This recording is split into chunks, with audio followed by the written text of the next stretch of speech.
કેન્દ્ર શાસિત પ્રદેશ દીવ ખાતે વિશ્વ હિન્દુ પરિષદ અને બજરંગ દળ દ્વારા રાહુલ ગાંધીના હિન્દુત્વ વિરોધી નિવેદનને લઈને કલેક્ટરને આવેદન આપવામાં આવ્યું હતું। વિશ્વ હિન્દુ પરિષદ તથા બજરંગ દળ દ્વારા દીવ ફોરેન માર્કેટ જેટીથી મુખ્ય માર્ગો પર થઈને દીવ કલેક્ટર કચેરી સુધી રેલીનું આયોજન કરવામાં આવ્યું હતું, જેમાં વિશ્વ હિન્દુ પરિષદ તથા બજરંગ દળના હોદ્દેદારો અને સભ્યો જોડાયા હતા। રેલી દરમિયાન કોંગ્રેસ હાય હાય અને રાહુલ ગાંધી હાય હાયના નારા લગાવવામાં આવ્યા હતા।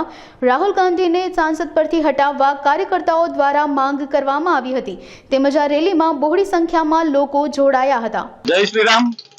पति श्री महामंत्री राष्ट्रपति भारत सरकार दिल्ली विषय संसद में हिंदू समाज को हिंसक बताकर अपमानित करने के लिए मामले में जय भारत संवाद बताते हुए दिनांक 2/7/2024 सोमवार के दिन संसद सभा में हिंदू विरुद्ध मानसिकता रखने वाले सदस्य श्री राहुल गांधी ने पवित्र एवं धर्म प्रेमी हिंदू समाज को हिंसक बताकर समग्र हिंदू समाज को अपमानित किया है और हिंदू समाज की गरिमा को और अस्मिता को ठेस पहुंचाई है और भगवान जी शिव जी के बारे में असत्य और भड़काऊ भाषण दिया है, हिंदू समाज की आस्थाओं को ठेस पहुंचाई है। ऐसे संसद सदस्यों को संसद पद से हटाने की कार्यवाही करने की विनती है और साथ ही संसद सदस्य राहुल गांधी समस्त हिंदू समाज की माफी मांगे और उनको हिंदू समाज के बारे में जो भी बुरे शब्द प्रयोग किया है वो वापसी ले, ऐसी समग्र हिंदू समाज की मांग।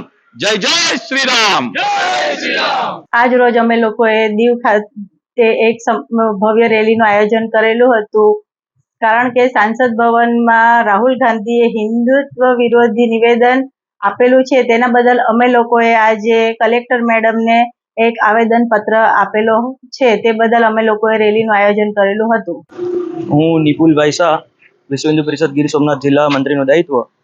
આજરોજ વિશ્વ હિન્દુ પરિષદ બજરંગ દળ દીવ દ્વારા થોડા દિવસો પૂર્વે રાહુલ ગાંધી દ્વારા હિન્દુ સમાજને અપમાનિત કરવાનું, અહિંસકના પૂજારી ધર્મ સાથે જોડાયેલા હિન્દુ સમાજને અપમાનિત કરી હિન્દુ સમાજને હિંસક ગણાવી ખૂબ જ હિન્દુ સમાજની લાગણીને દુભાવી છે।